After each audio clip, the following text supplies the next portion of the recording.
तरीके से हमने देखा पुलवामा में मारे गए लोगों के लिए दुआ की गई है और मौलाना खालिद रशीदी की तरफ से ये कहा गया है कि हम इस हमले की मजम्मत करते हैं। महलूकीन के परिवार को अल्लाह सब्र अता फरमाए, मुल्क में अमन चैन बरकरार रहे, ये मौलाना खालिद रशीद की तरफ से कहा गया। गुनहगारों के खिलाफ हो सख्त से सख्त कार्रवाई, इंसानियत के कातिलों का कोई मजहब नहीं होता। तो यहाँ पर बयान सामने आया है मौलाना खालिद रशीद साहब का और उन्होंने कहा है कि हम इस हमले की मजम्मत करते हैं, महलूकीन के परिवार को अल्लाह सब्र अता करे, मुल्क में अमन चैन बरकरार रहे, गुनहगारों के खिलाफ सख्त कार्रवाई।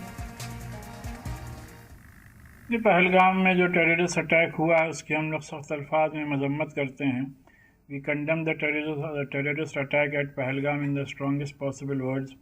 और उसी के साथ साथ आज हम लोगों ने यहाँ दारुल उलूम फरंगी महल ईदगाह लखनऊ में एक स्पेशल और ख़ुसूसी दुआ कराई, जिसमें मदरसों के बच्चों ने बड़ी तादाद में हिस्सा लिया।